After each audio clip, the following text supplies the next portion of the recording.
So when it comes to the current consulting landscape, while I think it's evident that there is a general slowdown, I've always felt that there are opportunities for good, smart people. They will always be there. And the cream of the crop will always have opportunities. The change that I've seen maybe slightly over the last few years is that there is definitely an increasing demand for specialized talent, right? I mean, it was earlier thought that consultants should be generalists. And I think that is changing because I think clients are becoming a lot more demanding. And I think they want people who can answer their specific questions and solve their specific problems. So I think specialization and specifically maybe domain or functional specialization is really something that is there's an increasing demand for, and I think there will continue to be an increasing demand for it. So a question that one often gets, and I think you get the question more often from non-MBAs, is that why do consulting firms hire only MBAs, right? Or mainly MBAs?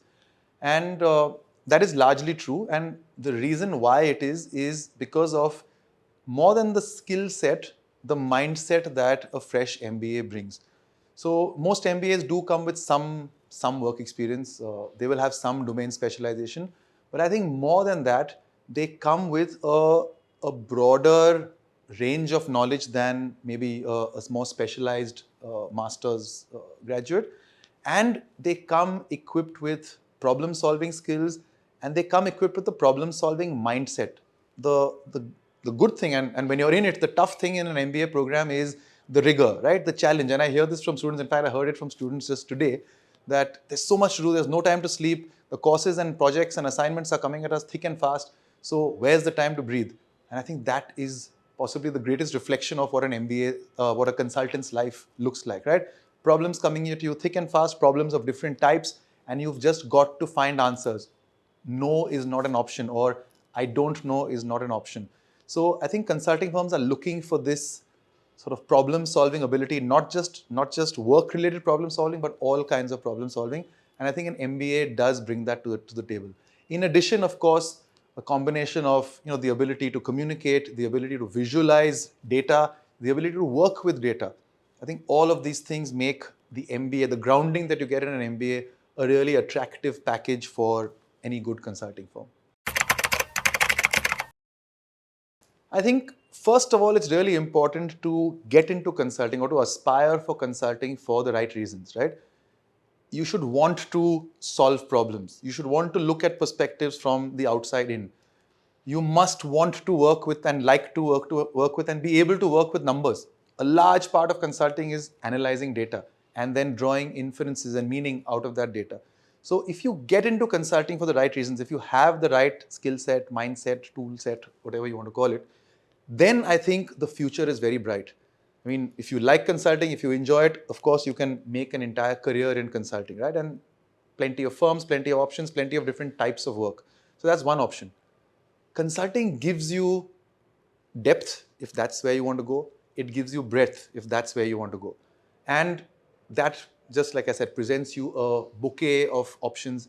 If you want to leave consulting, you can work for a client, you can work for you can do any kind of industry job, because you have looked at that industry in detail, you have acquired industry skills, domain skills over a period of time, knowledge, contacts, and all of that is invaluable. So you can always get out of consulting and move to the industry. Maybe you want to slow down the pace of your work.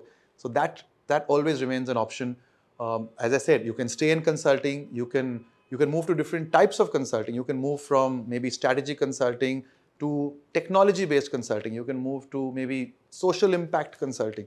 But there's a variety of options, and again, there are many reasons for it, but I think one of the key reasons is that, again, you are seen as someone who can understand problems, can break them down, can solve them, can communicate your solutions impactfully. And that's a combination that's really tough to find and always in demand. So if you're in consulting for the right reasons, you can easily sort of move up in it or get out of it if you like. The world is your oyster at that stage. I must share a story that is actually from earlier today. So students stood up in class and said, one of the features in BITSoM is that wherever you come from, whatever you want to do, a lot of what we hear in terms of placements is, oh, let's prepare for consulting interviews. All the top consulting firms are coming, right? Prepare your, do your case prep, right? Let's have a case prep group discussion.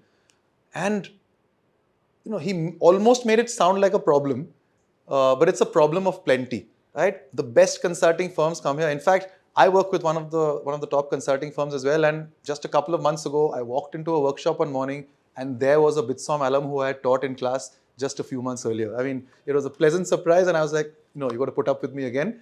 But yeah, BITSoM has access to the best consulting firms. The top skill, the number one skill that a consulting firm looks for from a fresh MBA, more than maybe domain specialization, because that comes later, is problem solving mindset and the problem solving ability. Why I love teaching this course on smart problem solving is that it caters to that. And again, given that my background for several years has been in consulting, it's very closely aligned to what I've done in the past. I also like this subject because it cuts across all kinds of problems. And I tell students, if you have a business problem to solve, if you have a case question that you need to solve, if you want to decide which company to join, if at some stage you need to decide whether to buy a house or rent a house, if you want to relocate to another country, you can use what this course teaches, right? It talks about breaking down any problem of consequence and then figuring out or being able to repeat this process of working through the problem and solving it. So I think the generalist aspect of this course, that it can help anyone, is something that I really like. BITSoM has this entire set of WOW courses, winning at the workplace courses, and those don't align to any specific domain. But I think they're really useful because I think everyone, once they get back into the workplace, will be having aspects in their roles which are not domain or industry specific, right? Whatever you do need to know about corporate law. Whatever you do need to communicate impactfully. Whatever you do need to solve problems, right? You do need to know about HR, even if you're not an HR person, and hardly anyone from here is going to be an HR person maybe, but you need to know about the people aspect. You need to know how to manage your teams, right? How to create high-performing teams. It's not HR's job. So a lot of these WOW courses, especially the ones aligned towards critical thinking, towards problem solving, help you to become, I think, a more holistic professional, help you to go beyond your domain specialization and just be someone who your organization can go to answer the difficult questions. If you have that skill, if you have that reputation at the workplace, wherever you work, you're going to be a person in demand, and that's never a bad thing.